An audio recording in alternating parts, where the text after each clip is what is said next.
السلام علیکم ورحمۃ اللہ وبرکاتہ۔ امید کرتا ہوں کہ آپ سب خیر و عافیت سے ہوں گے۔ تو آج کا جو ہمارا سبق ہے وہ ہے سبق نمبر 7، تختی نمبر 11 اور اس کی مشق۔ جیسا کہ آپ کو معلوم ہے کہ ہمارا جو سلسلہ ہے وہ سبق نمبر 1 سے لے کر سبق نمبر 7 تک یہ ابھی جاری ہے، اور یہ سلسلہ حرکات کی، تنوین کی، مد و لین کی اور اسی طرح مفردات، مرکبات، مقطعات، جتنے بھی حروف پیچھے گزرے ہیں ان سب کی مشق ہے۔ تو چلیے سبق کو شروع کرتے ہیں۔ اب سب سے پہلے جو ہمارا کلمہ ہے وہ ہے شہود، یعنی ہم اس کو کس طرح پڑھیں گے؟ اب دیکھیں، شین پیش شو، ہا واو پیش ہو، شوہو، دال دو پیش دن، شہود، وقفاً شہود۔ ٹھیک ہے، اب یہاں پر دیکھیں شین پیشو، اس کو نہیں کھینچنا، ہا واو پیش ہو، اس کو ہم کھینچ رہے ہیں کیونکہ واو ساکن ہے، اس سے پہلے پیش ہے، تو یہ واو مدہ ہو گیا۔ واو مدہ کو ہم ایک الف کے برابر کھینچ کر پڑھیں گے۔ ٹھیک ہے، شہودن سے شہود، یہ وقف بالاسکان ہے۔ اس کے بعد آگے کیا ہے؟ قاف پیش قو، عین واو پیش عو، قعو، دال دو پیش دن، قعود، وقفاً قعود۔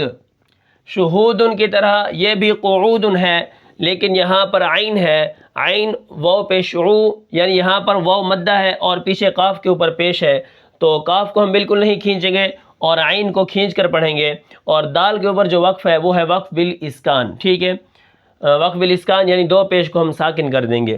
آگے واو پیش وو، جیم واو پیش جو، وجو، ہا دو پیش ہن، وجوہن، وقفاً وجوہ۔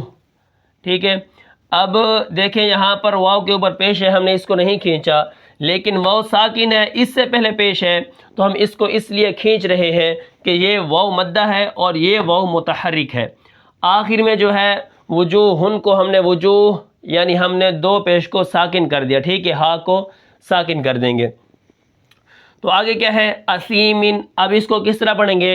حمزہ زبرہ، سا یا زیر سی، اسی، میم دو زیر من، اسیمن، وقفاً اسیم۔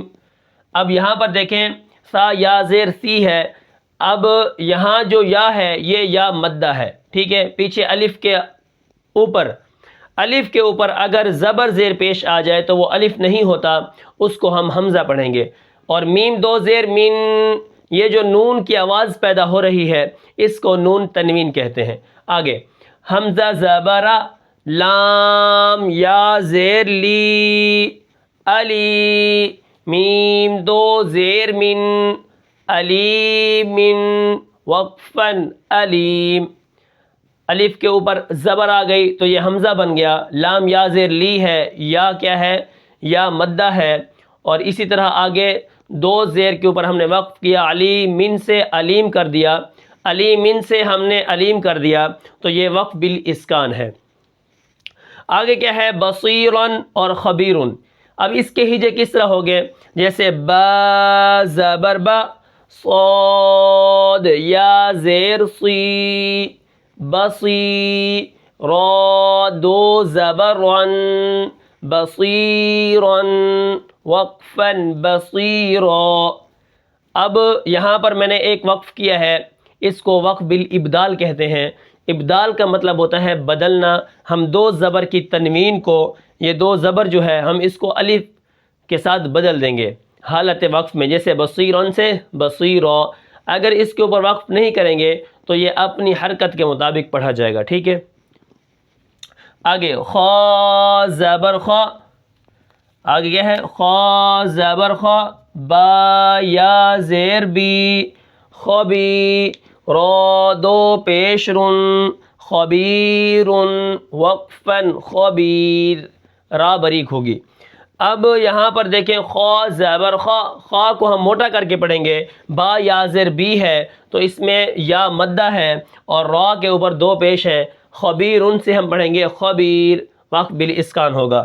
آگے را زبر را، حا یا زیر حی، رحی، قاف دو زیر قن، رحیق، وقفن رحیق، یعنی یہاں پر شروع میں را کے اوپر زبر ہے تو ہم را کو موٹا کر کے پڑھیں گے، اور ہا یا زیر ہی ہے، ٹھیک ہے، ہم یا کو کھینچ کر پڑھیں گے، وہ اس لیے کہ یا مدہ ہے، ٹھیک ہے، رحی، قاف دو زیر قن، قاف کو ہم موٹا کر کے پڑھیں گے، اور آخر میں جو نون کی آواز پیدا ہوگی اس کو نون تنوین کہتے ہیں، جب ہم وقف کریں گے تو یہ آواز پیدا نہیں ہوگی، رحیق سے رحیق، ٹھیک ہے۔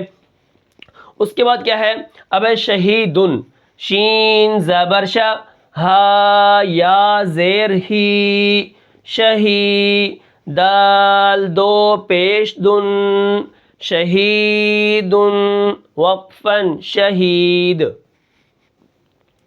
یا مدہ ہے بیچ میں، عین زبر ع، لا یا زیر ضی، عضی، میم دو پیش من، عظیم، وقفن عظیم، ٹھیک ہے۔